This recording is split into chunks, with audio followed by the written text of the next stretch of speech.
Bonjour, je m'appelle Catherine Apinis, je suis physiothérapeute chez Physio Atlas, puis je coordonne le programme de téléréadaptation dans nos cliniques partout un petit peu à travers le Québec. Je me suis fait demander de répondre à quelques questions par l'équipe du professeur Tousignan par rapport à la téléréadaptation. Donc, voici. On voulait savoir quelle plateforme on utilisait. Nous utilisons en ce moment Zoom et Teams, mais j'estime qu'on risque de migrer vers une autre plateforme. Les avantages qu'on voit à utiliser Zoom et Teams, c'est l'accessibilité, le nombre d'intervenants en même temps sur la même plateforme. C'est sûr que par rapport aux désavantages, c'est la sécurité qui semble pas optimale. Puis aussi, c'est une procédure qui nécessite plus qu'un clic par notre patient.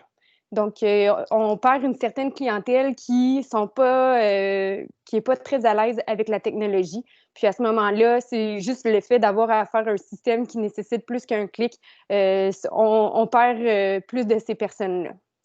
Les conditions les plus fréquentes qu'on voit en téléréadaptation en ce moment, c'est des patients avec des conditions assez aiguës, par exemple des lombalgies, douleurs à l'épaule, cervicalgie aussi, pour lesquels des conseils ou même la modulation des activités peut aider beaucoup dans un premier temps.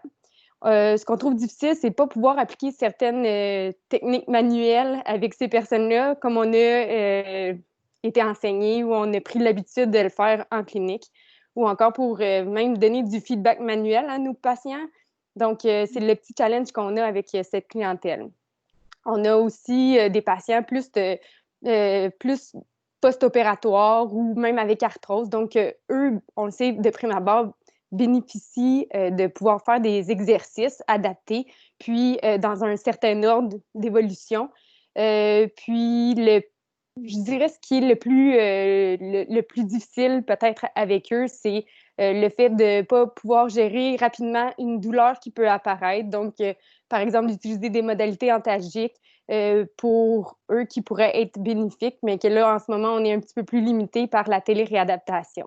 Mais en même temps, ça rend nos patients vraiment plus autonomes puis proactifs. Donc, ils ne s'attendent pas à recevoir un traitement, mais à bâtir eux-mêmes leur traitement, ce qui rend la chose quand même intéressante. Euh, une évaluation des traitements qu'on a été surpris de faire en téléréadaptation, c'est peut-être plus en pédiatrie. Donc, des évaluations de torticolis, plagiocéphalie, développement moteur. Euh, on a beaucoup de tests manuels à faire chez l'enfant, chez le bébé. On ne peut pas guider un enfant à faire certaines actions, donc on a besoin d'enseigner aux parents comment faire les tests ou encore comment appliquer certaines modalités de traitement, d'exercice thérapeutique ou autres. C'est surprenant comment les parents sont très habiles, puis aussi ils ont le souci de bien exécuter les tâches. L'impact de la téléréadaptation sur la relation thérapeutique, je dirais qu'il est plus que bénéfique. Première chose, ça prend un patient qui est prêt à partager son quotidien avec nous. C'est une décision qui peut être plus difficile pour certains patients. Puis, en traitement, on semble à un autre niveau de relation thérapeutique. On a beaucoup plus de temps pour parler avec nos patients. On entre dans leur univers, on rencontre leurs enfants, leurs perroquets, leurs chats, leurs chiens, j'en passe. Puis, ça crée des liens différents. Puis, c'est souvent plus bénéfique même. On arrive à être en contact avec notre patient différemment, puis d'avoir une meilleure collaboration.